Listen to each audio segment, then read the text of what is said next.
absolutely bang on, because our polling amongst women went from 28% to 46% during the 2-week course of that campaign. And that's very, very significant. So we have gone from being, in the last 10 days, from being the single issue party with only one policy, to being a party with far too many policies, none of which are costed, according to the rest of the world. So one of the interesting things that happened during the Eastleigh campaign was that we were starting to be judged, and one of the reasons why we succeeded was that we were starting to be judged on a broad variety of policies. Clearly, immigration was the principal reason why people voted for us in Eastleigh. Now, that makes some people nervous, it makes some people uncomfortable. That whole question of immigration is still, for many people, remains a difficult topic.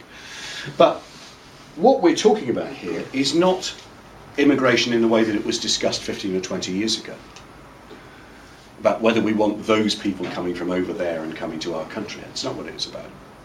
It's also about housing, schools,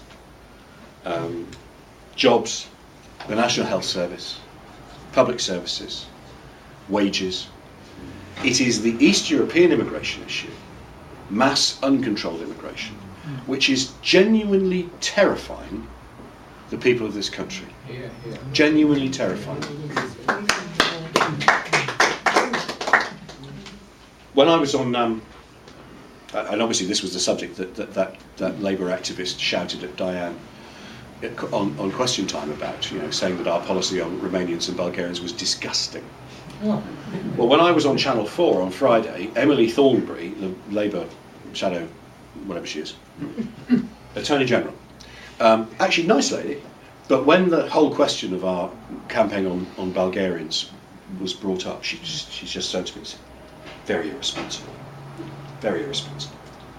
Irresponsible. They have the nerve to call us irresponsible. The nerve!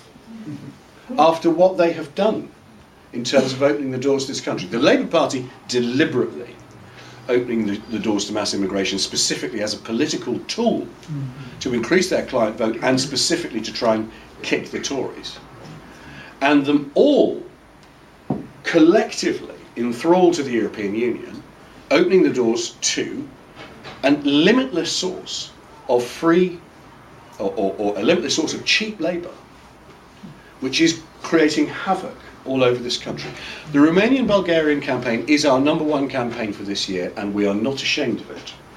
It is the most important thing that matters to the people of this country. As I say, it's not just about immigration, it's about housing, jobs, schools, wages. When we were fighting the by-elections in Corby and Rotherham, people, as soon as we arrived in town, people would come into our shop, some of them in tears, and talk about this issue.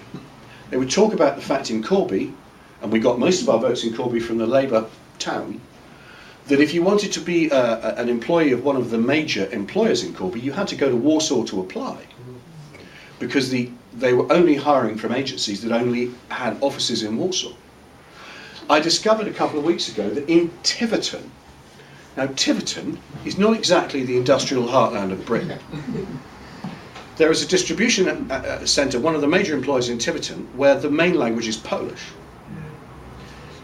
And the problem with this is, and this is what I want to stress, we do not have anything against Poles or people from the Baltic states or Romanians or Bulgarians. The problem we have here is about our government and our employers, who are now, as Bob Crow said the other night, essentially restaffing their working the working people within their organisations on the minimum wage.